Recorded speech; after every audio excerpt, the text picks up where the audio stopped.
விடாமுயற்சி lyrical video சாங்கை release பண்ணியிருந்தாங்க.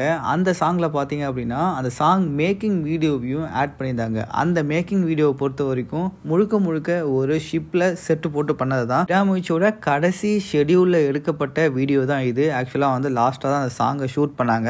தல அஜித் போட்ட அந்த ஸ்டெப்பு இப்போது வந்து இன்ஸ்டாகிராம், ட்விட்டர்னு சொல்லிட்டு எல்லா இடத்துலையுமே நிறைய பேர் ஸ்டெப் போட்டு அதை சோஷியல் மீடியாவில் ட்ரெண்ட் ஆகிட்டு இருக்காங்க. அனிருத் அவர்கள் இந்த சாங்கோட எண்டில் இருங்க பாய் சொல்லுவார். அந்த வேர்டு இன்னும் கொஞ்ச நேரத்தில் செம ட்ரெண்டிங் ஆக போகுது. தல அஜித் இந்த சாங்ல வர மாதிரி படத்துல இருக்க மாட்டாரு. ஆக்சுவலா இந்த படத்தை ஃபுல்லா எடுத்து முடிச்சதுக்கு அப்புறம் தான் இந்த சாங் எடுத்து முடிச்சாங்க. கரெக்டா சொல்லணும் அப்படின்னா டீசரை நீங்க நோட் பண்ணலாம். டீசர்ல தல அஜித் கொஞ்சம் வெயிட் போட்ட மாதிரி இருப்பாரு. இந்த சாங்ல வெயிட் லாஸ் பண்ணிருப்பாரு. இது பிளாஷ்பேக் போர்ஷன்யா, அதனால அப்படி காமிச்சிருக்காங்கன்னு நினைக்கலாம். ஆனா உண்மையா நடந்தது என்ன அப்படின்னா இந்த படத்தோட ஷூட்டிங் முடிக்கிறதுக்கு முன்னாடியே லைக்காக்கு ஒரு சில பிரச்சனைகள்.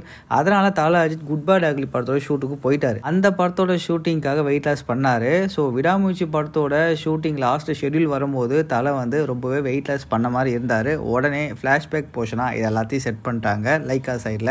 மகி திருமணி டேரக்டர் அவருடைய திறமையால். ஸோ உண்மையாலுமே பேக்ரவுண்டில் நடந்த விஷயம் இதுதான். ஸோ வெயிட் பண்ணி பார்க்கலாம் படத்தில் எப்படி இதை வந்து காமிச்சிருக்காங்க, இந்த வேரியேஷன் எப்படி காமிச்சிருக்காங்கன்றத பார்க்கலாம்.